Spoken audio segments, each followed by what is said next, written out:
But once, I said, once, it may be assumed, she was true to one man only, Tane Dirk. I'm not interested in women, said Dirk. That was like him. He drank liquor only secretly and alone. I was interested in Inesita, Dirk.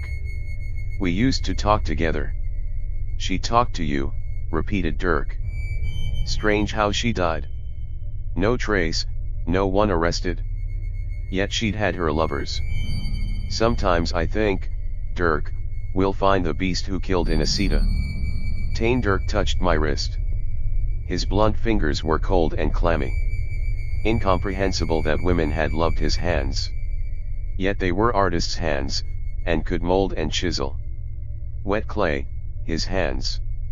What makes you say that, Hammer? I looked up at the stars.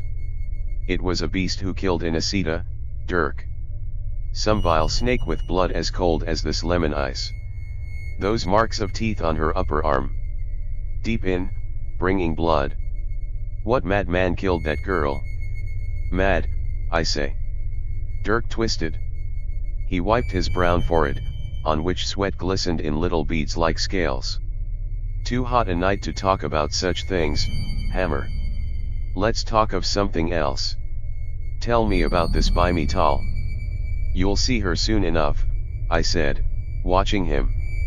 A girl of about your own age, you're not more than 24, are you? Born 1st of January, 99. And famous already? Yes, said Tane Dirk.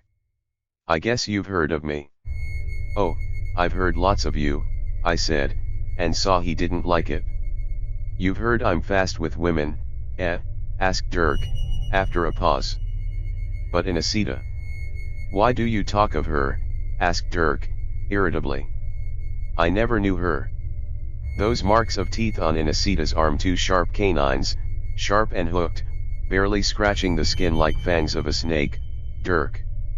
Tane Dirk's hand crept to his lips, which were thin, red, and dry. The light in his eyes darkened from yellow to purple. Softly his blunt fingers began to drum his lips. Tat, tat, tat. But silent as a snake in grass. A curious thing about teeth, Dirk, you're a sculptor, maybe you've observed it, a curious thing that no two are quite alike. We took prints, Dirk, of those marks in the arm of Inesita. Dirk's thin lips opened. His coarsely formed, but marvelously sensitive, fingers felt the hardness of his teeth. That gesture was sly. At once he knew I'd seen him. He crouched back in his chair, his strong, broad head drawn in between his shoulders. Who are you? He hissed. Again the clearing of his fingertips, a dusty drumming. Why, I am only Jerry Hammer, a wanderer, and a soldier of bad fortune. Who are you? Brother of Stella Hammer, who was known as Inesita, the dancer. Upon the Palm Grove roof, beneath those gigantic stars, the orchestra began to play. A brass and cymbal tune. The air was hot. From far in the pit of streets rose up the noises of the city. Loud. Discord shot with flames. I trembled. Tane Dirk's fingers drummed. His head commenced to sway. 2. Bimital danced barefooted on the glazed umber tiles of the roof. Her dark red hair was free on her naked shoulders. Stamp. Stamp. Stamp. Her feet struck flatly on the tiles. Her head was bent back almost to the level of her waist. Bracelets jangled on her wrists and ankles. I am the daughter of the morning. I shout, I dance, I laugh away. Shaking her clump of red hair, her strong muscled limbs weaving, laughing at me with all her eyes. How like she looked to a man dead long years before. How like her glances to the glances of Red Roanne. On her breasts 2 glittering shields of spangles. About her waist a kirtle seemingly woven of long strands of marsh grass, rustling, shivering with whispers. The sinews of her trunk and limbs rippled beneath her clear brown skin. The head of Tane Dirk swayed sideways, slowly. The drumming of his fingers on the table was a reiterative rattle. His eyes liquid, subtle dulled with a look near to stupidity, then blazed to golden fire. Thin and wide were his unsmiling lips. His tongue flicked them.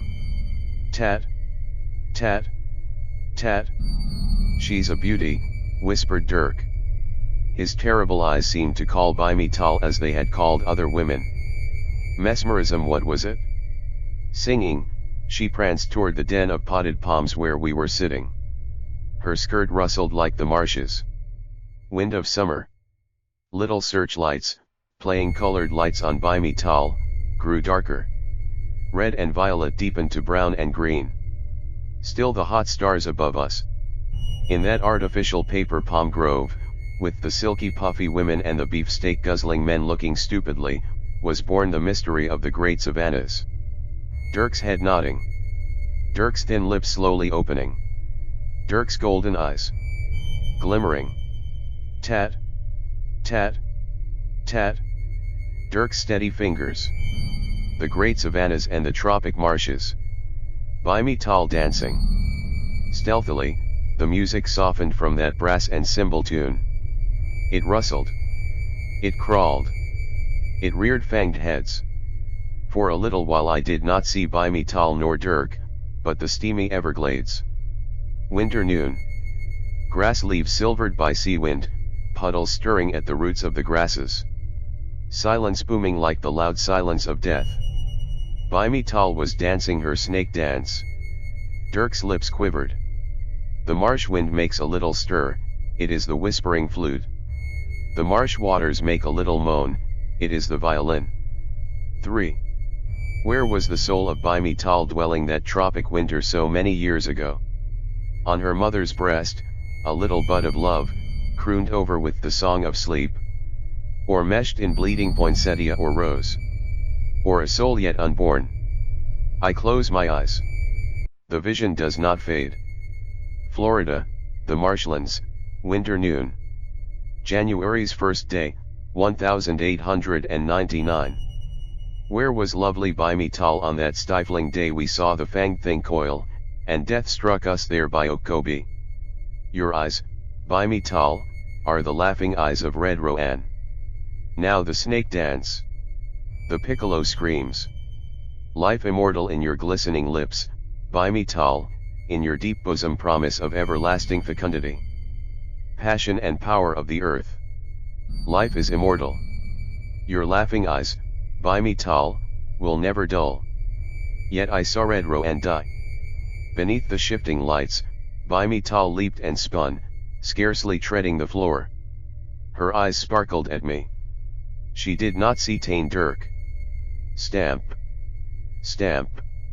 Stamp. Her bare feet struck the tiles, tightening the muscles of her calves. Her bangles rang. I could not keep my eyes from Dirk. His broad brown and golden head swayed continually. His thin lips worked, and I caught the flash of his teeth. His eyes drowsed, then flashed open with sudden flame. Tat. Tat. Tat. The rattling of his fingers was never still. That swaying head. It was loaded with the wisdom of the serpent that hearkens to the wind, swaying with the marsh grass, winding its golden coils, curving its neck to the sun. Hark! The rattle. Red is the sun. Two men plow through the marshes. Oh, endless pain, the harsh vial quivers, a life struggles in the womb. Who will die, and what will die, that this new life may be born? Whimpering agony. And an old crone singing a song. All people who sat within the palm grove were hushed, watching by me Tal. Fat hands fanning powdered breasts, silk handkerchiefs wiping ox necks, sweat beneath armpits. Still heat. Far away thunder. The stars going by. Music swelled. Beneath its discord sounded a steady drumming rhythm. The arms of by me Tal waved about her head. She shouted for joy of life. The pale eyes of Dirk, basking in mystery, gleamed into fire, blazed up in fury and hate undying. His dry lips opened. I saw his teeth. Through the breast-high grasses surge on the two marching men. Their boots sough in the muck. Softly strums the bass viol. Something waiting in the marshes. Something with golden eyes and swaying head. Hark! The rattle.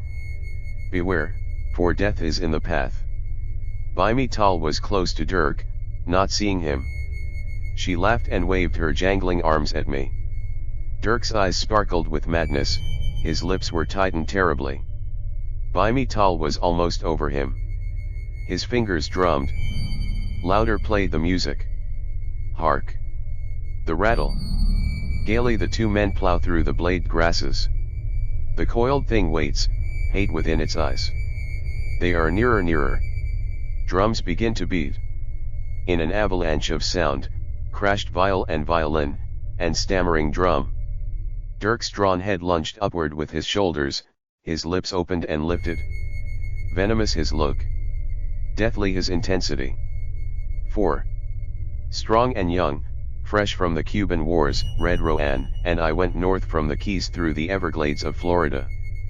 Through the fens as in God's first day. Through the reptile age, alive yet and crawling. Through strangling vegetation, which steams and rots beneath eternal suns. Through the everlasting Everglades, with their fern and frond and sorrowful, hoary cypress, Red Rowan and I went north. Onward with laughter. What joy lay in our hearts!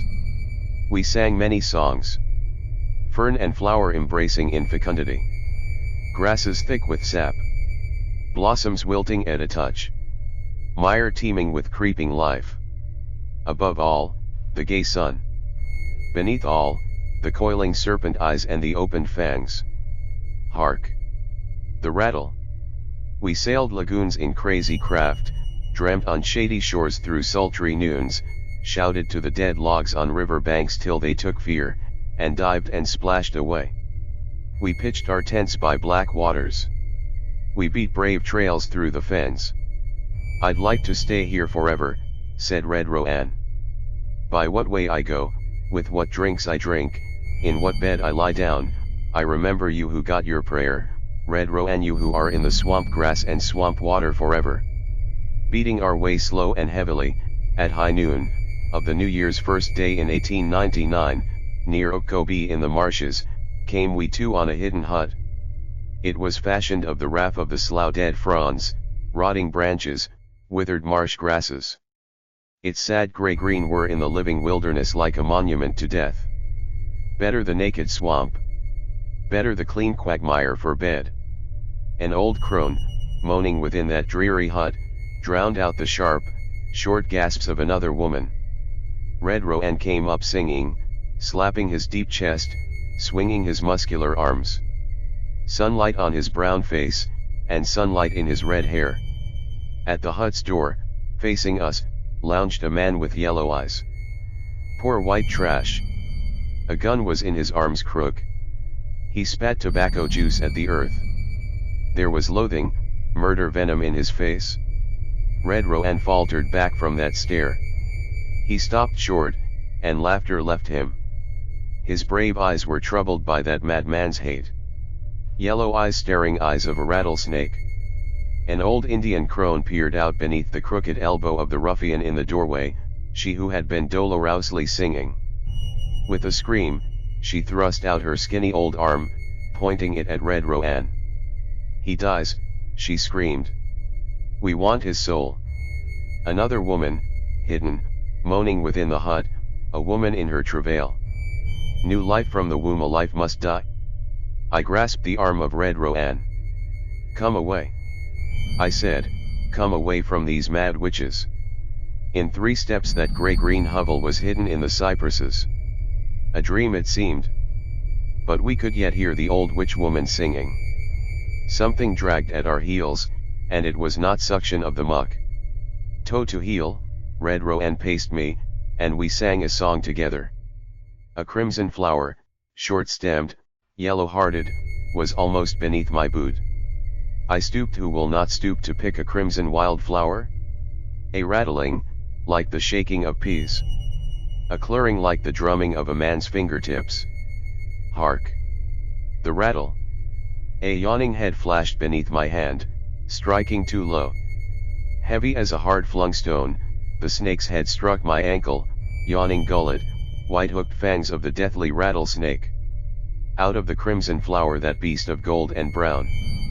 Its yellow eyes flickered. Its thin lips were dry. How near I had touched to death. Thank God for those heavy boots, Jerry. With blazing eyes the snake writhed, coiling for another strike. Its sharp tail, pointed upward, vibrated continuously with dusty laughter. Its golden rippling body was thick as my arm. Red Rowan swung down his heavy marching stock. Crash! Its leaden end struck that lunging mottled head. Halted in mid-strike, that evil wisdom splattered like an egg, brain pan ripped wide. The rattler lashed in its last agony, its tremendously muscular tail beating the ground with thumping blows, its yellow eyes still blazing with hate, but closing fast in doom. I tried to say thanks, Red. Some mesmerism in those yellow, dying eyes. Shaking with disgust, Red Rowan bent above that foul fen watcher, put down his hand to pick up that stricken skin, over whose eyes thin eye membrane already lowered in death. Don't touch it, Red. Wait till the sun goes down. Hark! The rattle. Those opaque eyes shuddered back. Those yellow glances, though in mortal pain, were still furious and glistening. Those horny tail bells clattered. Fangs in that shattered, insensate head yawned, closing in Red Rowan's arm above the wrist. I see him. Sweat upon his broad brown forehead, his laughing eyes astounded, his thick strong body shivering, wind stirring up his dark red hair. Behind him the brown-green marshes, grasses rippling, a stir going through their depths. His cheeks had never been so red. Before I could move, he unlocked those jaws and hollow fangs, gripped hard in his arm with mortal rigor. He shivered now from the knees. His face went white. Cut, he whispered. I'll sit down. With hunting knife I slashed his arm, deep driving 4 crossed cuts. He laughed, and tried to shout. Howling would have been more pleasant. I sucked those wounds, out of which slow blood was spouting from an artery. We panted now, both of us. He leaned heavily on my shoulder, the strong. I bound his arm, my own fingers so numb I fumbled at the work. Sweat on Red Rowan's face was cold, and cold his wrists. My arms clung about him. He swayed, almost toppling, clutching at grass stems with fading laughter. I picked up his marching stock and beat that golden, gory thing within the mire. Beat it till clay-white flesh and bone and skin were one with the mucky mire of the swamp. But still its heart ebbed with deep purple pulsing. A smashing blow, and that, too, died. It's over. Grimly I flung the bloody stave into the swaying grass. Yes, Jerry, whispered Red Rowan, it's nearly over. I could not believe it. Red Rowan, the strong man, the shouter, the singer, the gay-hearted lover. Is death then, so much stronger than life? A woman, Jerry, he whispered, in Havana Dolores. She dances. For God's sake, Red, wake up. Dances at the... Red Rowan. I'm here, boy. Out from the way, whence we had come, faintly I heard a cry.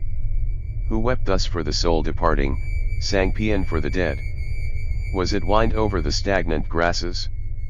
Frail in the solitude, rose that wail again. The whimper of newborn life. In the squatter's hut the child had found its soul. Dolores, whispered Red Rowan. Beneath that brazen sky he whispered the name of love. Dolores. Past 100 miles of swamp, past 100 miles of sea, did Dolores, the dancer, hear him calling her? Dolores. I hope she heard, for he was a lad, though wild. With a throat strangling in sobs, I sang to Red Rowan. His eyes were closed, yet he heard me. Old campaign songs, songs of the march and the bivouac.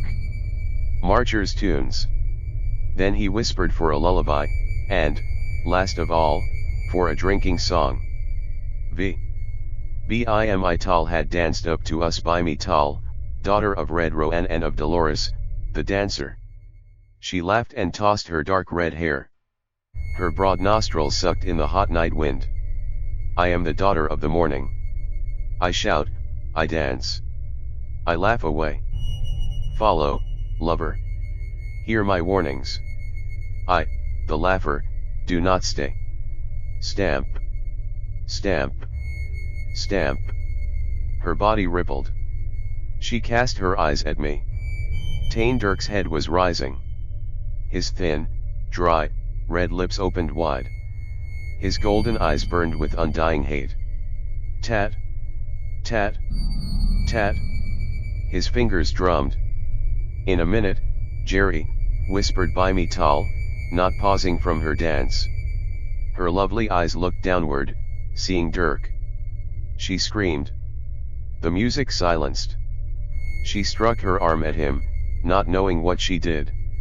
Mad. The man was mad. His jaw was opened wide. He bit her arm above the wrist. Before the rush of frantic people had fallen over us, I struck his venomous face. With both fists, blow on blow. Blood came from his damned lips. What madness had seized him I don't know. Likely it was memory surging back through dead life, the venom of the rattler, hate undying. But of that, who can say? A strange thing is memory. Yet I knew for sure that to him, the mad sculptor, born in that hut in the hot savannas, had passed the soul of the dying rattlesnake. Hands dragged me back from him. I shouted and tore. He quivered, wounded heavily. His nervous fingers faintly clattered on the table, drumming with dreadful music. Police came in. Look. I shouted to them. Look at those marks of teeth on Bimital's wrist. 2 deep fangs. There's the man who killed Inesita, the dancer.